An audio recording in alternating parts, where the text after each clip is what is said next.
Are you looking to set up your digital assets? Do you want more people to wear your own swag and your own merchandise inside the metaverse? Then this video is for you. Hello everyone, my name is Creative, and in this video series, I'm going to be walking you through steps to setting up your Ready Player Me application. We'll talk about setting up your assets, setting up your player, importing your player inside the metaverse, and lastly, setting up your studio in your website for everybody to use. If you're ready, let's begin.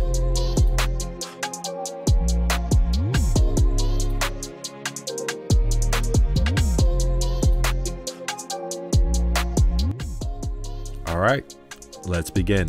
So the first thing we're going to do is head over to Ready Player Me. And what we need to do is that we need to enter the studio. Now I've already logged in, so I'm going to get prompted at this screen and I'll walk you guys through this quickly. On the left-hand side, we'll have the My Applications. We'll have your asset manager, your asset designer, and then your API keys.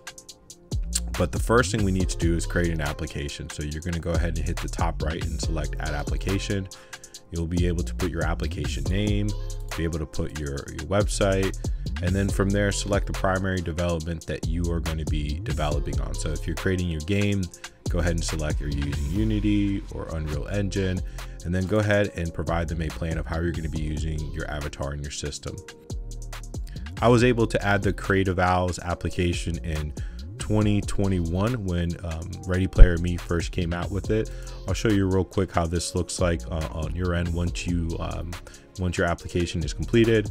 You have your subdomain. So your subdomain is where people are going to be able to use a Ready Player Me studio for them to create their own avatar, the app ID, the app org, and then you have some configurations when people are creating their character.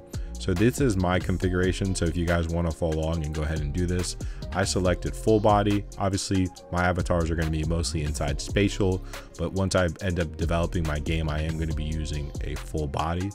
So you want to select full body, you can do half body. So the full body is what I selected. I've also selected creation success window, a QR code after they've created it, and then for them to, if they want to upload their photo and then be able to enable their body shapes moving forward. So this is my setting that I have. The next one is going to be theme. So when they're creating inside their studio, you can choose between 3 different themes. This theme that I selected is the dark theme. This actually works best for me. This is just a personal reference. And then the application details, this is what we talked about when we first created it. I've got my website. I'm mostly going to be doing Unity development. So this is my selection.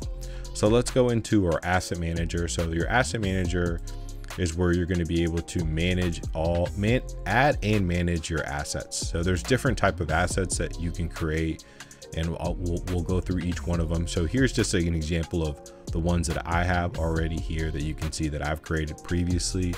You can see the types. What is it? It's generic for male and female. The body type, and then what type of asset is it as well too. So if you were to create your asset, there's going to be 2 different ways, or pretty much 3 different ways, and I'll show you how you can do it this route. But keep in mind, there's many ways to doing it. The way that you can do it is adding a new asset, providing it an asset name. Go ahead and adding, do you want it to be just for male or female? Is there an outfit? Is it for a character? Is it for a headwear? Is it for hair? Is it glasses and so forth? Then you'll be able to provide the model. And here is, if you want to get more depth into it, here's the guidelines here for you to get into it, and then a preview icon.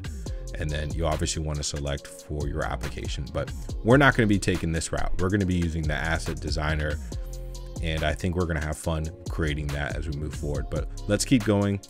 Our catalog section shows us all the different assets that are in our catalog that we can choose from. Now, Ready Player Me provides pretty much a foundation for you to use most of what they've created on across other platforms. So you have tons and tons of assets already here for you. Some that you can keep, you can remove, whatever you want to do with it. So here's the catalog. Just because they're in your catalog doesn't mean they're going to be displayed in your studio. You'll need to go to the configuration menu tab, and this is where I'll show you, as you can see. So Ready Player Me by default has all these checked on. So if I were to go to my studio, you would, and them being checked on, you would see every one of these assets that a player could use inside my game or inside my studio. What I recommend for you to do is go ahead and remove them. Make them not visible, because you just want to focus on the assets that you create. Otherwise, you're going to give everybody a different option. Now, this is just a personal reference. The way that I create it, you guys can do whatever you want. It's your studio. But what I've done is completely remove every one of them and just have my assets that are going to be displayed.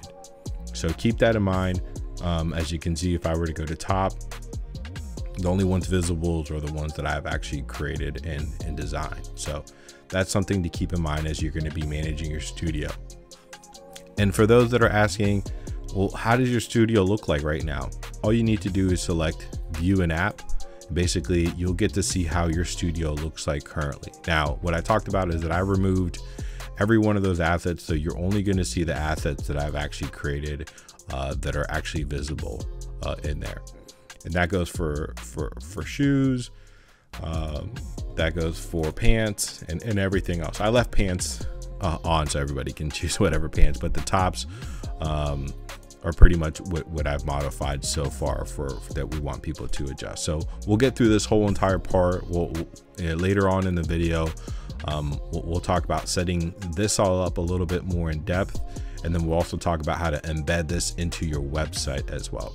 I hope you guys followed along and was able to keep up with part 1 of setting up your application. Next, we're going to go into the designer part of it. We're actually going to go ahead and design our own assets, and we're going to be using something very cool. We're going to be using AI. So stay tuned and go ahead and check out the next video.